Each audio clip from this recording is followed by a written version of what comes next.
Hello everybody, I'm back and it's Monday night here in Sweden. I'm gonna make a short recap of what we did in the two prior episodes, and I'm gonna add some audio and we're gonna look at how you add some constraints to the video elements or capture stream. So let's start by as you see, I've already opened the solution, which you can find on GitHub under Thor-io demo. Let's navigate to the demo TS file. I will start to show you that we are using the Thor-io client. We are including the factory and the WebRTC objects or classes, as well as the controller. And this is the add video method, which adds the local stream and the remote streams to the HTML document of ours. We also have a constructor, of course, which creates a list of pairs and creates a connection to the signaling server of ours or backend. And we have some events here that we are listening to. When we are connected to the back end, we will get a broker back, which is the broker controller, as shown here. We create a new WebRTC client by calling new WebRTC and we pass a broker and the configuration of our RTC pair connections. And this is some built-in events that consists in Thor-io. Context is like a room or a session. This event is called when the user creates a connection to the broker and it's completed. Then the client will fire the on context created event. This one, sorry for the inconvenience. So you will be given a random room number, a room name. But further on, we are also prompting the browser for some media. In this case, we are asking for video access and audio access, but audio is put into false because we're not expecting to get audio back now, but we'll come back to that later in this session. When we got a callback or when we got the media stream, we will add this media stream to the local HTML document and name it local video. We also pass the media stream provided by the browser. Then we will also add the local media stream as a stream to the RTC client, which is the RTC client or WebRTC client of ours. Then we immediately call change context, and we take the value of the hash. That will be the room name or context. And after that is done, the message will be sent to the server, which will tell us that it is aware of our room change or context change, and this event will occur. And now change to the room, as I told you yesterday. And further on, it's just to wait for remote participants to enter the same room, which means that they will have the same location hash value. And in that case, we will have a remote pair connection, and that will cause or fire the on remote track event, and that's where we add the local remote video to the document, to the remote videos element. And as we were talking about yesterday or in the earlier sessions, we were also adding the audio. If the media track added to the WebRTC connection is of the kind video, we add the video, or otherwise we need to do something else. That's where we're going to start now. So let's navigate to this method. It does nothing now. So what we need to do here is to create a new element audio, and that's using the document, create element, and audio. Let's create an audio element, and we can set the audio element and the source object to the media stream and say it, let's autoplay.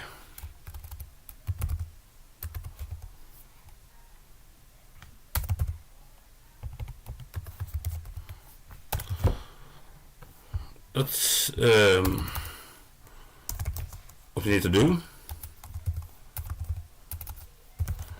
And just for the thing now, we can also add this element to our remote videos node here to illustrate, but you don't need to show it. Just push it into a list or put the media stream into an audio context. That depends of how you want to deal with the audio tracks.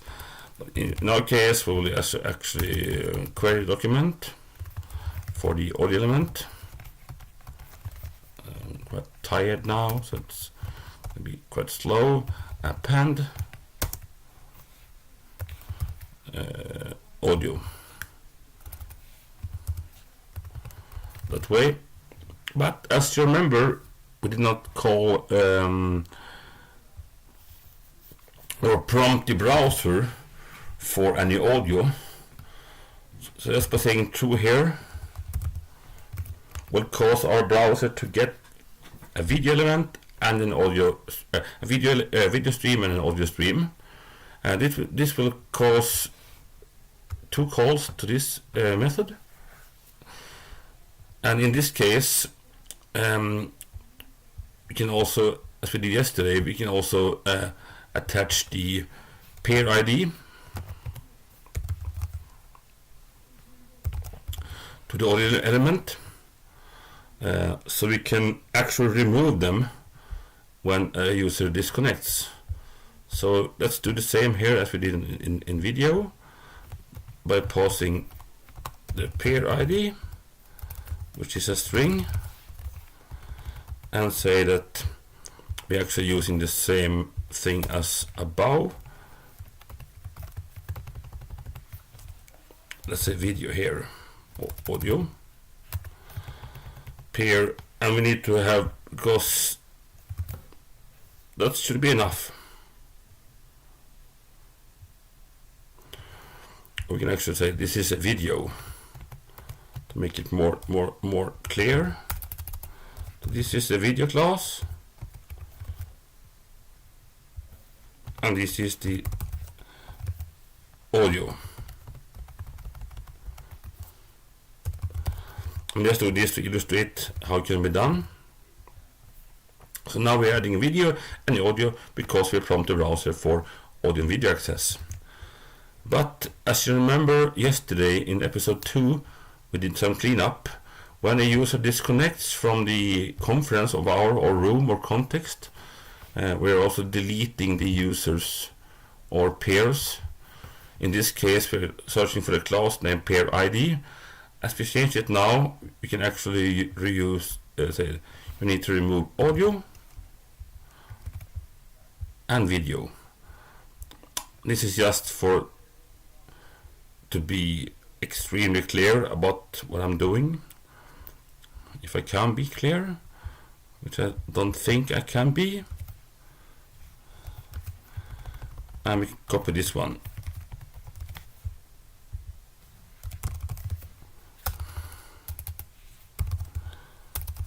Because when we got the remote track, we add the video or a remote stream.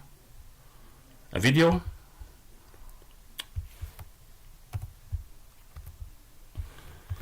to remote streams, and audio will just be added for the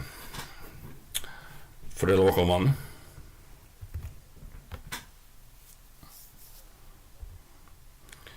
And in this case,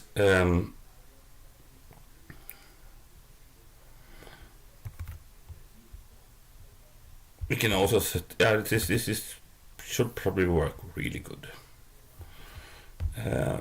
So is there something else to think about?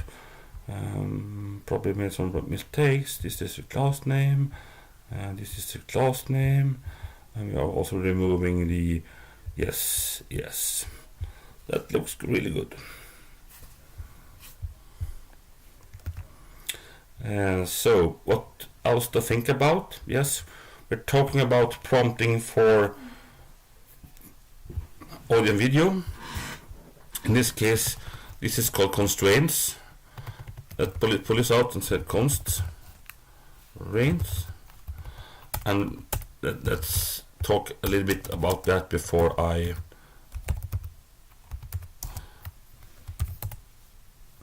quit this session.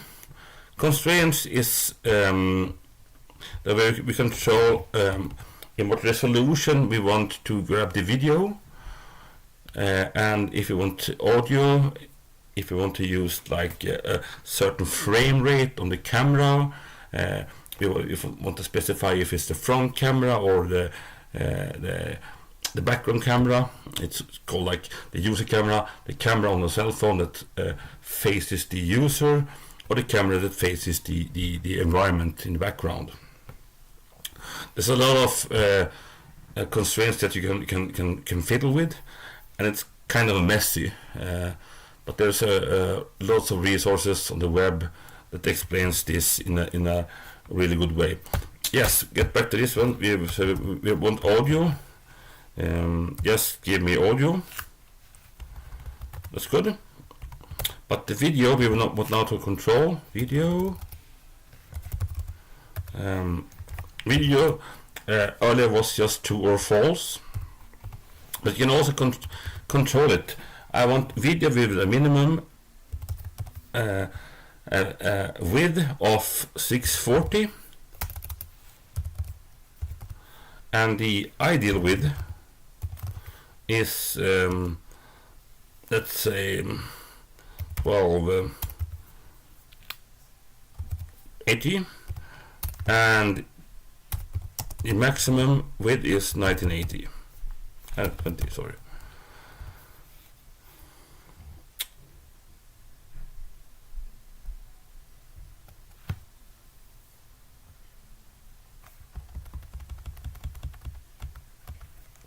That's the width, of course.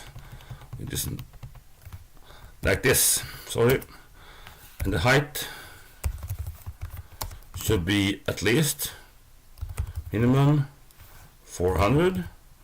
Ideal is 720, and max is 280. Yeah, that's kind of describes our constraints for the video stream. Well, actual requesting. Give me at least 640 times 400. The ideal is 1280 720, and the maximum is HD format. This will actually force the browser to find the most proper resolution on the requested media stream. So that should do the trick. I will not run any examples now. I'll just compile it, and there's one error we need to correct. There's nothing called string, of course. So now we are home, I think. So thanks for this. Thanks for listening to this session, and give me a few hints of what I can do next.